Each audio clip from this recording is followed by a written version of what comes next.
खुसखुशीत करंजी बनवण्यासाठी छोट्या टिप्स वापरा. पहिलं, करंजी कडक होऊ नये म्हणून रवा आणि मैदा यांचं प्रमाण अचूक असावं. तसंच रवा आणि मैदा पाण्यात किंवा अर्ध पाणी अर्धे दूध घेऊन भिजवण्यापेक्षा पूर्णपणे दुधात भिजवावे. भिजवताना त्यात थोडी साय आणि गरम केलेले साजूक तूपही टाकावे. त्यामुळे करंजी अजिबात कडक होणार नाही. शिवाय करंजीच्या कडा बरेच दिवस मऊ राहतील. 2. पीठ मळताना रवा आणि मैद्याचं पीठ भिजवल्यानंतर लगेचच त्याच्या करंज्या करायला घेऊ नका. कमीत कमी 1 तास तरी पीठ भिजू द्या. हे पीठ तुम्ही जेवढं जास्तीत जास्त मळाल तेवढं त्याच्या करंज्या अधिक खुसखुशीत होतील. त्यामुळे पीठ मळण्याचा कंटाळा नको. 3. करंज्या फुटू नये म्हणून जे पीठ चांगलं मळलेलं आहे त्याच्या करंज्या फाटत नाहीत. शिवाय करंजीसाठी घेतलेला गोळा खूप पातळ लाटू नये.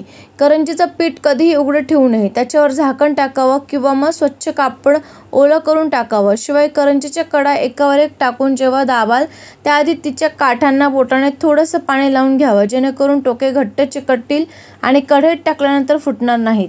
4. करंजी तळताना नेहमी तुपात तळावी. तसेच खूप जास्त वेळा हलवू नये. खूप लालसर होईपर्यंत तळू नये. 5. करंज्या मऊसूद होण्यासाठी पीठ मळताना मोहन नेहमी तुपाचं घालावं. चांगले तूप नसेल तर तेलाचं मोहन सुद्धा चालतं. मोहन थंड झाल्यावर पीठ छान मळून घ्यावं. 6. करंजीसाठी मळलेलं पीठ कडक होऊ नये म्हणून पीठ झाकूनच ठेवावं किंवा रुमाल ओला करून तो पिठाभोवती गुंडाळून ठेवावा. 7. करंजीच्या सारणातील पिठी साखर शक्यतो घरीच बनवावी. बाहेरून आणल्यास ओलसरपणा असल्यास करंजीला वास येऊ शकतो. करंजी तळताना फुटू नये त्यासाठी या छोट्या टिप्स वापरा.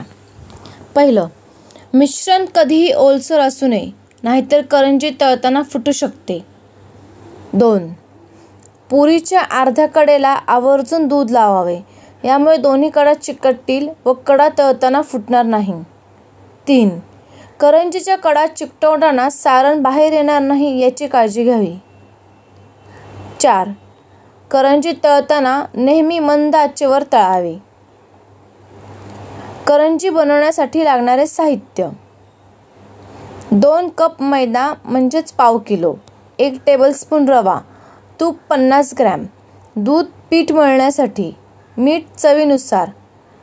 आतले सारणाचे साहित्य: खोबऱ्याचा किस, दळलेली साखर, मावा, काजू, किशमिश, बदाम, खसखस, चारोळ्या, इलायची पावडर, जायफळ पूड इत्यादी. व्हिडिओ संपूर्ण पाहिल्याबद्दल धन्यवाद. माहिती व टिप आवडल्यास चॅनलला लाईक व शेअर करा व अशाच नवनवीन टिप्ससाठी सबस्क्राईब करून सपोर्ट करा. धन्यवाद.